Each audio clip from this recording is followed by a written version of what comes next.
यदि लड़ते समय भगवान की कथा बज रही होगी तो कल लड़ने के बाद भी हमारा तुम्हारा कुछ बिगड़ने वाला नहीं है। इन्होंने ऐसी ही बात ये कह दी। और आपसे निवेदन करूं, भोपाल से आते समय भोर में 3 बजे गाड़ी जाके लड़ गई, और ऐसी लड़ी कि जिसकी आप कल्पना नहीं कर सकते। सरकार आप भी सुने होंगे, गाड़ी के आगे का इंजन 2 भाग में बट गया। एक पेड़ की टहनी शीशे को तोड़ के ड्राइवर सीट में बैठा हुआ है, गाड़ी जाके रुकी तो ड्राइवर का सीना यहां पर है और उस पेड़ की टहनी यहां पर आकर रुकी। अगर 1 इंच और बढ़ी रहती तो ड्राइवर के सीने के भीतर चली जाती। और गाड़ी के भीतर जितने लोग बैठे थे, ये तो छोड़िए, पीछे जो भाई साहब सो रहे थे, लड़ने के बाद उनको जगाया गया, जगो गाड़ी लड़ गई। गाड़ी लड़ गई, उनको पता भी नहीं चला, और किसी को एक बाल के बराबर खरोंच भी नहीं आई। ये क्या है? हमारे साथ जब रघुनाथ तो किस बात की चिंता। ये भक्त का भरोसा, ये भरोसा, विश्वास न चूकने पावे। ये कथा क्या करती है? कथा आप सब जानते हैं, कथा हमारे विश्वास को और बढ़ा देती है। यही कथा का मुख्य उद्देश्य है, भरोसा हो जाए भगवान में। तो दूसरे श्लोक में पूज्यपाद गोस्वामी तुलसीदास जी महाराज ने श्रद्धा के प्रतिमूर्ति मेरी मां भवानी जी और विश्वास के प्रतिमूर्ति भगवान शिव की वंदना करते हैं। तीसरे श्लोक में जगत के आदि गुरु भगवान शंकर बताए गए। तुम त्रिभुवन गुरु वेद बखाना। गोस्वामी जी कहते हैं, वंदे बोधमयम नित्यम गुरुम शंकर रूपिणम यमाश्रितो हि वक्रोपी चंद्रः सर्वत्र वंद्यते। गोस्वामी जी जगत गुरु गुरु स्वरूप में भगवान शिव की वंदना करते हैं। कौन? भगवान शंकर, जो नित्य बोध में अवस्थित रहते हैं। बोध जानते हैं क्या है? बोध, बोध पता है क्या? बोध, बोध कहते हैं क्या नित्य है और क्या अनित्य है। जिसको ये पता चल गया वो बोध में है। सरकार ये ना, बोध जथारद वेद पुराण। नित्य क्या है? ये भगवान का नाम ही नित्य है, भगवान का भजन ही नित्य है। नित्य यानी सदैव रहने वाला।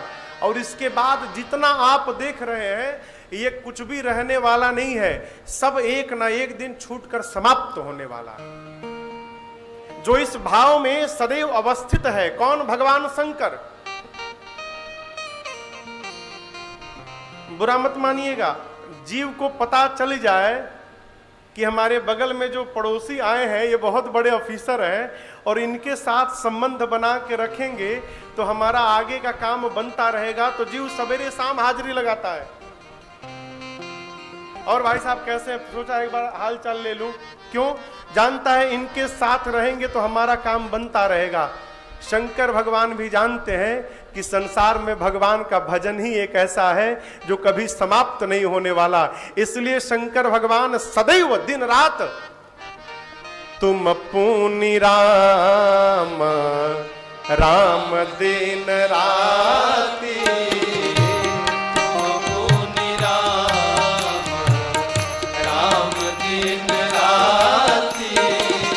सादर जप अनंग अराती, सादर जप अनंग अराती, मंगल भावन अमंगल हारी, मंगल भावन अमंगल हारी, उमा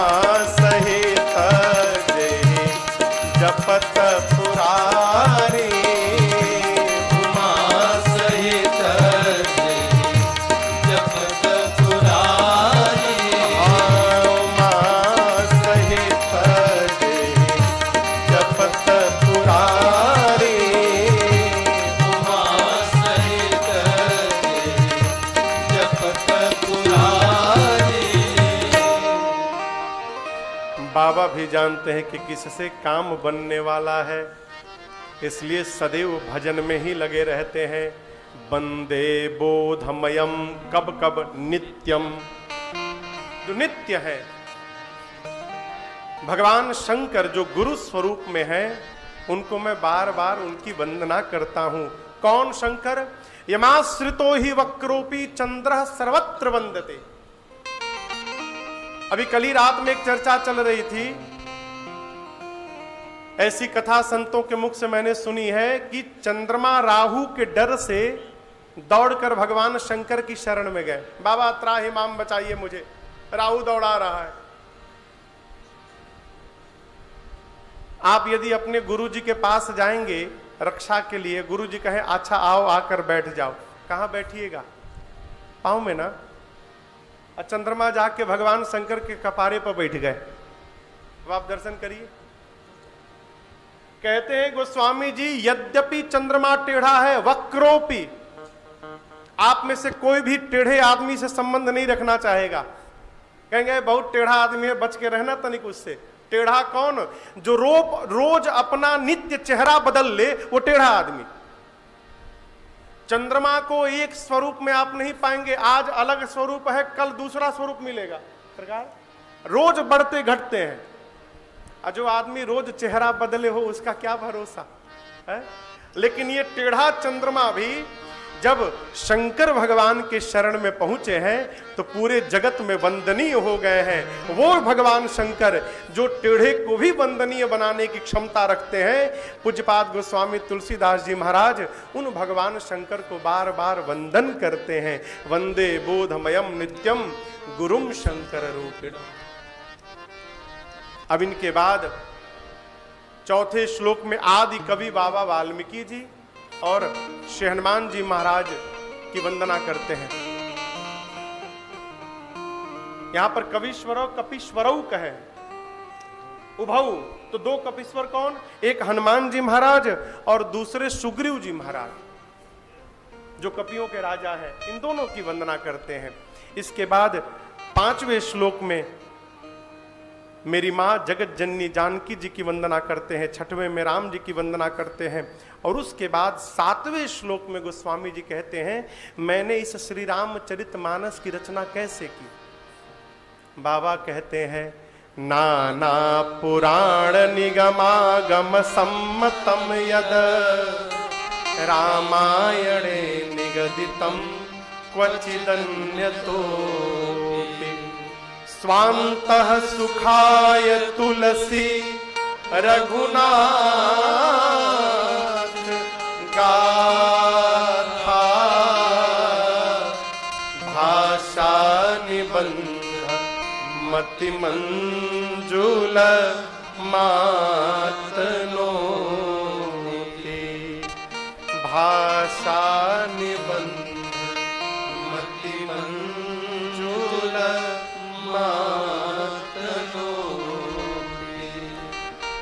पूज्यपाद गोस्वामी तुलसीदास जी कहते हैं, नाना पुराण।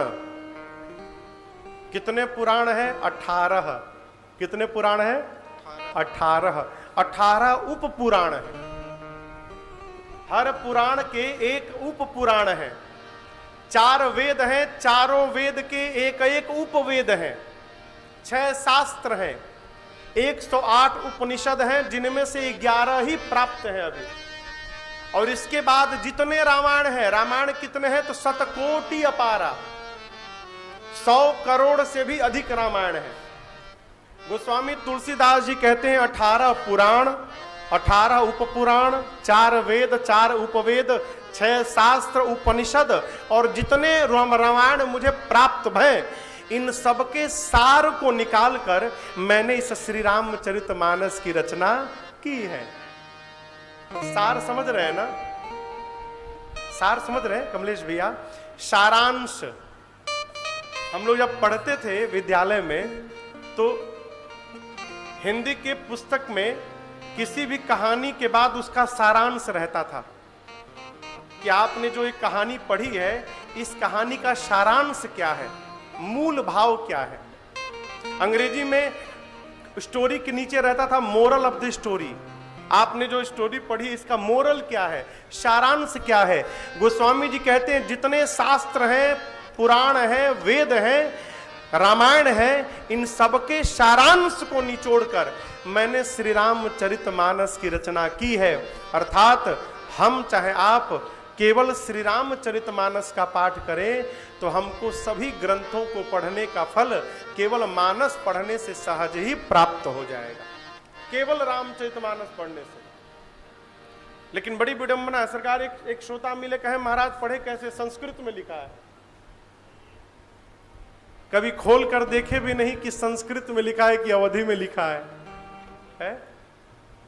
देखिए गोस्वामी जी ने हमारा आपका कितना ध्यान रखा। मानस में एक ऋषि हैं जिनका नाम है याज्ञवल्क्य। आज या कल उनकी कथा आएगी। क्या नाम है? याज्ञवल्क्य। इनकी वर्तनी लिखने आप जाइएगा, य में आ की मात्रा या, ज्ञ, वो, आधा ल, आधा क, य। शुद्ध उच्चारण करने जाइएगा तो होगा याज्ञवल्क्य। इतना टेढ़ा नाम। अब गोस्वामी जी देखे कि जो आदमी कम पढ़ा लिखा होगा वो तो नाम ही नहीं ले पाएगा, तो हमारे आपके लिए गोस्वामी जी ने श्री याज्ञवल्क्य जी का नाम ही बदल डाला। क्या लिख डाला? ए जी जागा बलि का मुनि परमा विवेकी, जागा बलि का मुनि परमा विवेकी,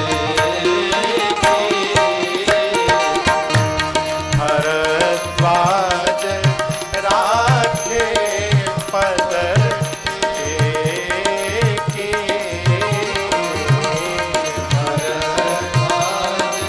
राखे पद की,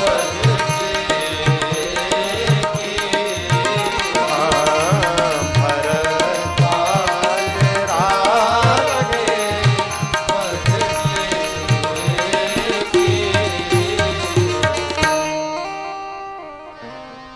जाग बलिक। याज्ञवल्क्य जी को क्या लिखा? जाग बलिक। कितना सीधा नाम कर दिया हो। जानते हैं गांव के लोग ना, आपका भले कुछ भी नाम हो, गांव के लोग अपना अलग नाम बना लेते हैं। सरकार हमारे गांव में एक बिटिया है, उसका नाम है ऐश्वर्या। उसका नाम ऐश्वर्या है, लेकिन कोई भी गांव के लोग उसको ऐश्वर्या नहीं बोलते, पूरा गांव उसको ऐश्वर्या ऐश्वर्या बोलता है। गांव के लोग अपना अलग नाम बनाते हैं। स्टेशन को टीशन बना लेते हैं। गांव में पढ़े पढ़े लोग टीशन बोलते हैं, ट्यूशन को टिशनी बोलते हैं। गोस्वामी जी सोचे याज्ञवल्क्य तो कोई बोल ही नहीं पाएगा, इतना टेढ़ा नाम है। गोस्वामी जी ने नाम बदल दिया, किसके लिए? हमारे आपके लिए। और याज्ञवल्क्य जी को जाग बलिक बना दिया। अब इतना सरल कहीं होगा? आप बताओ। इस मानस को पढ़ा जाए, लाल कपड़े में बांधकर, और सुबह शाम अगरबत्ती दिखाने से कुछ होने वाला नहीं है। इसको खोलकर, और कम से कम एक दोहा नहीं, एक दोहा एक चौपाई पढ़िए, लेकिन नित्य पढ़िए और अर्थ के साथ पढ़िए कि क्या कहा जा रहा है।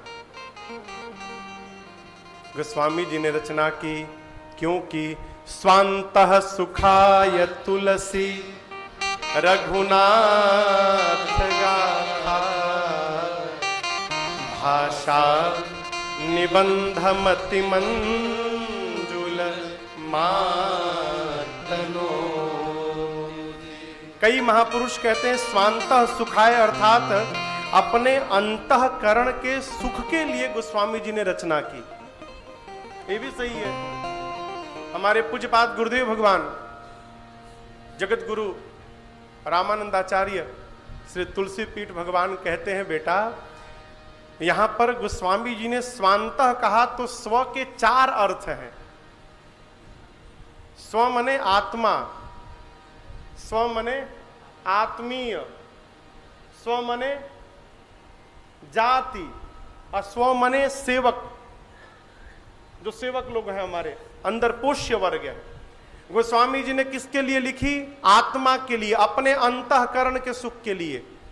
किसके लिए लिखा? अपने आत्मीय जनों के लिए। किसके लिए लिखा? जाति अर्थात संपूर्ण मानव जाति के लिए लिखा। और सेवक अर्थात अपने घर परिवार के जो लोग हैं अपने नीचे, उन सबके लिए लिखा। एक वाक्य में कहें तो मनुष्य मात्र को सुख प्रदान करने के लिए पूज्यपाद गोस्वामी तुलसीदास जी महाराज ने इस रामचरितमानस की रचना की है। तो गोस्वामी जी को तो ऐसे आनंद मिलता था। जो गोस्वामी जी कथा लिखे हैं वो तो कथा जानते ही थे, तो अपने आनंद के लिए उनको लिखने की क्या आवश्यकता थी? हाँ? शंकर भगवान कहते हैं ना पार्वती जी से कि देवी आपने जो प्रश्न किया, और कहती हैं कि आप मुझे मोह है, मेरे विचार से आपको कोई मोह नहीं है, मैं आपकी चतुराई समझ गया देवी, आप संसार के हित के लिए आपने मेरे से प्रश्न किया है। क्यों आप प्रश्न की हैं? मैं आपको कथा सुनाऊंगा, और मेरे कथा गाने से कहत सुनत सब कर हित हो। यदि मां पार्वती भगवान शंकर से प्रश्न न पूछती तो आज राजन आपको बैठकर यह कथा न सुनाता। महापुरुष केवल अपने बारे में नहीं सोचते, जो संत हैं पर उपकार बचन मन काया, संत सहज स्वभाव खगरा। संत का अपने लिए कुछ नहीं होता, क्षमा करिएगा, और जिसका अपने पर केंद्रित है वो कभी संत कहला भी नहीं सकता, वो संत हो ही नहीं सकता। संत तो सदैव परोपकार में लगा रहता है। पर उपकार कैसे? वचन से, मन से और शरीर से। संत का कोई स्वरूप नहीं होता। राजन तिलक लगा लिए, चुटिया बढ़ा लिए, जय हो, ये सफेद कपड़ा पहन लिए, तुम संत हो गए, जरूरी नहीं है, जरूरी नहीं है। वो माई बाप, संत का स्वरूप नहीं होता, संत का स्वभाव होता है। जिसके स्वभाव में संतत्व नहीं है, जिसके स्वभाव में उदारता नहीं है, जिसके स्वभाव में परोपकार नहीं है, वो संत कैसा हो? संत अपने लिए नहीं सोच सकता। केवल पूज्यपाद गोस्वामी तुलसीदास जी केवल अपने सुख के लिए मानस की रचना नहीं किए, ये समस्त मनुष्य मात्र के लिए, वो समग्र विश्व के सुख को प्रदान करने के लिए पूज्यपाद गोस्वामी तुलसीदास जी ने श्री रामचरितमानस की रचना की। आप केवल पढ़ के देखो। हमारे आदरणीय गुलाब भी अभी आए थे, मुझे लेकर, कल आएंगे। नित्य घर में मानस जी का पाठ होता है। हमारे सरकार के घर में, आपके दमों में सरकार का निवास है, चले जाने के बाद आने का मन नहीं करता वहां से। और सरकार नहीं, पूरा परिवार, आप घर के बच्चों से भी मिल लीजिए, देख कर लगता है कि उनके जीवन का भागवत भाव का दर्शन हो रहा है परिवार को देखकर। क्यों? घर में भजन का प्रभाव है। आप कभी जाकर देखिएगा सर के घर में, सरकार के घर में दरबार ठाकुर जी का दर्शन करिएगा, भजन सुनिएगा, रोमांचित हो जाएंगे आप। ये क्या है? ये पूरे परिवार में उतरे हो। प्रारंभ कौन करेगा? मुहूर्त मत निकालिए, आप पहला कदम रखिए। महाराज हमारे घर में तो नहीं होता, अरे नहीं होता, नहीं होता, आप शुरू करो। किसी को तो पहला कदम निकालना होगा। हो अपने को बड़भागी मानिए कि वो ठाकुर ने आपको ये सौभाग्य प्रदान किया है कि आप अपने वंश में ये पहला कदम निकाल रहे हैं, जिस कदम पर आपकी आने वाली पीढ़ी पूरे परिवार के साथ यात्रा करेगी। आप पहला कदम निकालो, आप प्रारंभ करिए।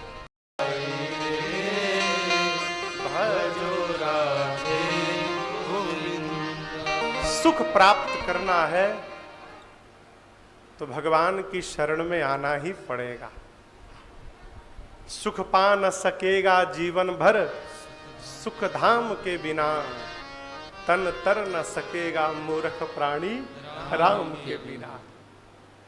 पूज्यपाद गोस्वामी तुलसीदास जी महाराज ने स्वांतः सुखाय कहें तो समग्र जीव को सुख प्रदान करने के लिए इस श्री रामचरितमानस की रचना की। 7 श्लोक के बाद गोस्वामी जी 5 शोरठा लिखते हैं और उसके बाद मानस की पहली चौपाई बाबा कहते हैं, अरे बंदम गुरु पद पद्म परागा, बंदम गुरु पद पद्म परागा, सुरुचि सुबास सरस अनुरागा, सुरुचि सुवास सरस अनुरागा, अमीय मूरिमय चूरन चारु, अमिय मूरिमय चूरन चारु, समन सकल भव रुज परिवारो, समन सकल भव रुज परिवारो, श्री गुर पद नख मणिगण ज्योति, श्री गुरु पद नख मनगण ज्योति, सुमिरत देव्य दृष्टि होती, सुमिरत देव्य दृष्टि होती, सुमिरत देव्य दृष्टि होती, सुमिरत देव्य दृष्टि होती, सुमिरत दिव्य दृष्टि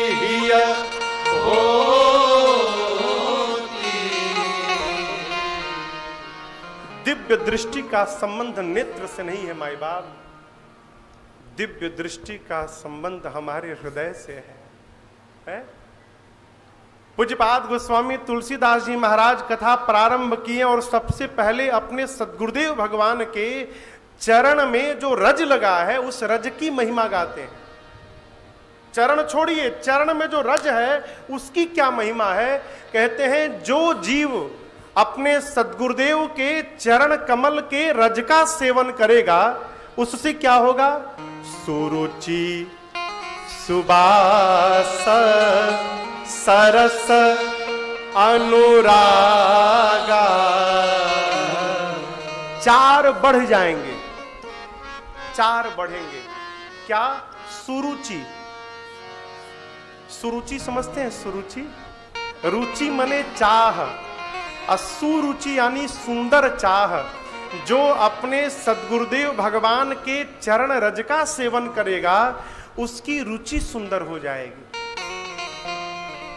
और याद रखिएगा, रुचि से ही वैकुंठ मिलेगा और रुचि से ही हमारा पतन भी होगा। हमारी चाह कैसी है, हमारी रुचि सुंदर कैसे होगी? तो सद्गुरुदेव के चरण रज के कृपा से सुंदर होगी। सुरुचि, सुबास, सुबास कहते सुगंध को। एक बात कहें, बुरा नहीं मानेंगे ना? कहें, सामुद्रिक शास्त्र में ऐसा कहा गया है, हमारे शरीर के गंध से हमारे जीवन का पता चलता है। जिसके जीवन में जितना अधिक सत्व रहता है, जो जितना बड़ा अधिक भगवान में लगा रहता है हो, उसके शरीर से खुशबू निकलती है। और इसके विपरीत कई लोग ऐसे मिलते होंगे जिनके बगल में बैठने पर लगता है माइग्रेन हो जाएगा, कब भागे यहां से। शरीर की खुशबू, सरकार गलत तो नहीं कह रहा हूं, सुबास जो अपने सद्गुरुदेव के चरण रज का सेवन करता है हो, गुरु कृपा ही जीवन को सुगंध से परिपूर्ण बना देती है। ये गुरु की कृपा है। सरस,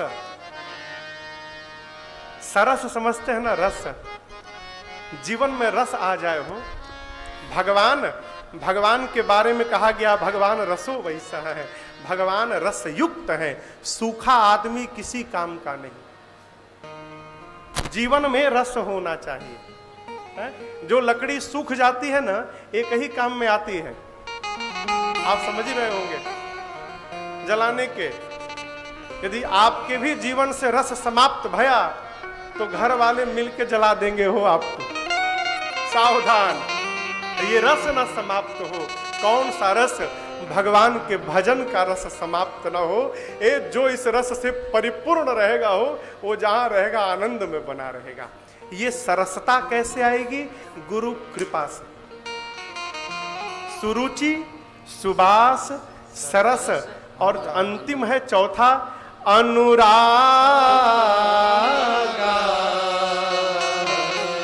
अनुराग बढ़ी जाए।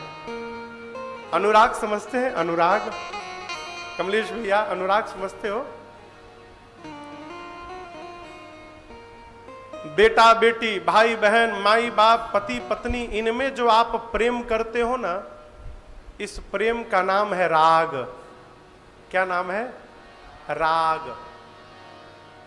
और इनमें प्रेम करते करते छोड़ना नहीं है। कई लोग कहते हैं महाराज इनको छोड़ के सीधे लग जाएं, संभव है क्या?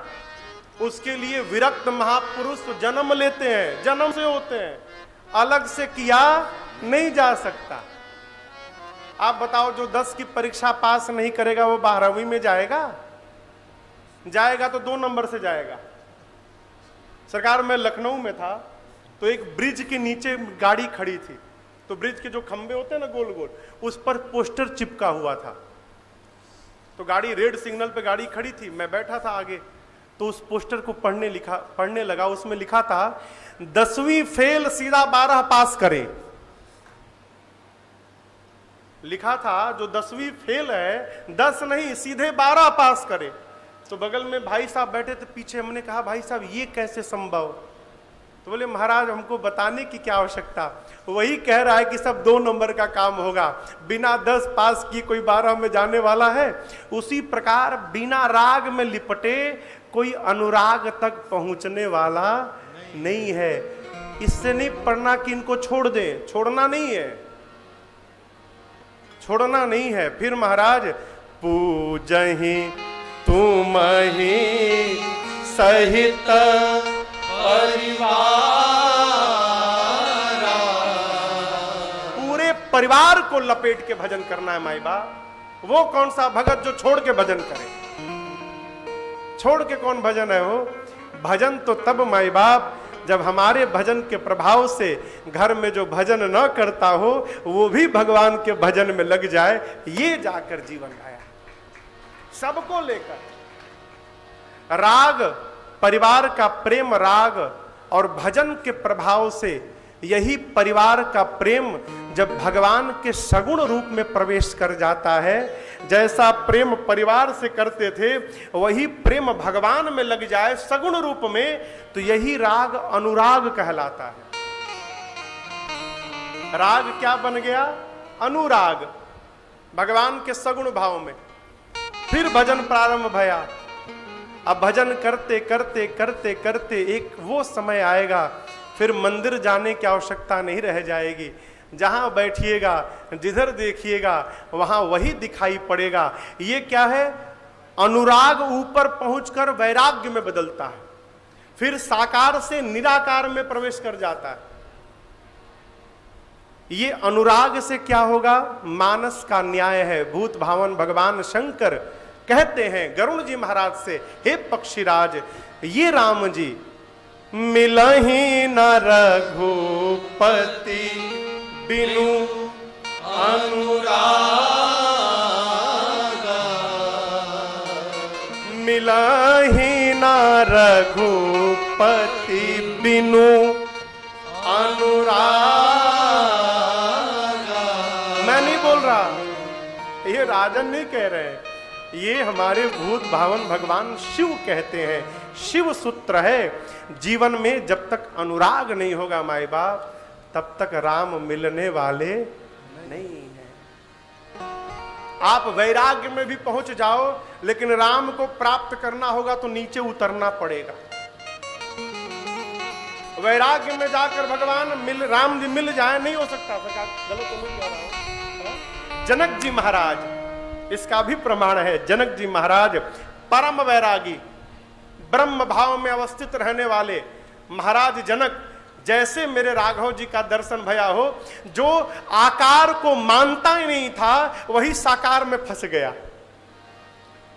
जो जनक जी महाराज निराकार भाव में रहते थे, भगवान के आकार को मिथ्या मानते थे, आकार है ही नहीं, वही साकार रूप में फंस गए। और बाबा विश्वामित्र जी से कहते हैं, मुनिवर इन्हीं बिलोकत आज थोड़ा नहीं अति अनुराग, और मैं जिस ब्रह्म भाव में था वो ब्रह्म सुख बरबस ब्रह्म सुख ही मन त्यागा। जनक जी कहते हैं विश्वामित्र जी से, हे मुनिवर, मैं ब्रह्म रस में लीन रहता था, वैराग्य में रहता था, लेकिन आज इस सांवले को देखने के बाद ना मेरा मन उस ब्रह्म रस का त्याग करके और इस सांवले के स्वरूप पर मोहित हो गया है। जो मेरा मन वैराग्य में था आज ऊपर से नीचे उतर के और इनके अनुराग में फंस गया है। आप बताओ ये है कौन? कैसे मिले? अनुराग से। ये अनुराग मिलेगा कैसे हो? तो जब तक गुरु चरण रज की कृपा नहीं आएगी जीवन में, तब तक अनुराग मिलने वाला नहीं है। मैं अपने बारे में बताऊं, राम कथा में कथा का क क्या होता है मुझे ये भी नहीं मालूम था। कथा तो बहुत दूर की बात, सरकार सत्य कह रहा हूं, राघव जी है सामने साक्षी। कथा का क क्या है, क भी नहीं मालूम, क ख ग घ बहुत दूर है। लेकिन मेरे पूज्य महाराजश्री की करुणा भाई मेरे ऊपर हो और गुरु चरण रज की कृपा भाई कि आज भगवान की कथा ये राजन आपके सामने बैठ के सुना रहा है। यदि मुझे प्राप्त हो सकता है तो भरोसे में रहिए आपको भी मिलेगा, भरोसे में रहिए। किसके प्रभाव से? गुरु चरण रज की प्रभाव से। सरकार यहां पर एक निवेदन करूं मैं। यहां कहा गया है गुरु चरण रज। अब मेरा एक प्रश्न है, गुरु जी आवे तो खूब बढ़िया आसन बिठाकर पांव धोकर पी जाएं, रज गया ना भीतर, तो क्या ये चारों मिल जाएंगे? सुरुचि, सुबास, सरस, अनुराग प्राप्त हो जाएगा पांव धोकर पीने से। गुरु जी आए तो पांव धोकर रोज पिए और बात एक भी न माने, गुरु जी को माने परंतु गुरु जी की न माने। सरकार गलत तो नहीं कह रहा हूं। कई लोग ऐसे हैं, पिताजी को सुबह प्रणाम करते हैं, रात को प्रणाम करते हैं, लेकिन पिताजी की एक भी बात नहीं मानते। तो गुरु जी आवे तो गोड़ धोकर पान करें और गुरु जी की एक भी न माने, तो क्या ये प्राप्त हो जाएगा? कदापि प्राप्त नहीं होगा। तो फिर महाराज ये जो कहा जा रहा है, यहां कहने का अर्थ है गुरु के मुख रूपी पद में, ये जो मुख रूपी पांव है, इस मुख रूपी पद में जो वचन रूपी रज लगा हुआ है, अर्थात जो गुरु आज्ञा है, जो अपने जीवन में गुरु जी की आज्ञा का पालन करेगा उसको ये चारों प्राप्त होंगे। सुरुचि, सुबास, सरस, अनुरागा, उसी को प्राप्त होने वाला। गुरु आज्ञा गरीयसी। माई बाप, जीवन में ऐसा कोई होना चाहिए जिसकी हर आज्ञा को हम आंख बंद करके पालन करें। हमको आज्ञा देने वाला कोई होना चाहिए, और एक बात कहे, हमको डांटने और मारने वाला भी एक होना चाहिए। क्यों? जिसके ऊपर कोई डांटने वाला नहीं है ना, हो उसको निरंकुश होने में समय नहीं लगता। क्षमा करिएगा, जीवन में किसी ना किसी का भय तो अवश्य होना चाहिए। भय बिनु होई न प्रीत। भगवान राम कहते हैं बिना भय के प्रेम भी नहीं होता। गुरु आज्ञा गरीयसी, गुरु जी के चरण रज कहे तो मुख रूपी जो वचन है, पांव में जो वचन रूपी रज है, इसकी महिमा गाते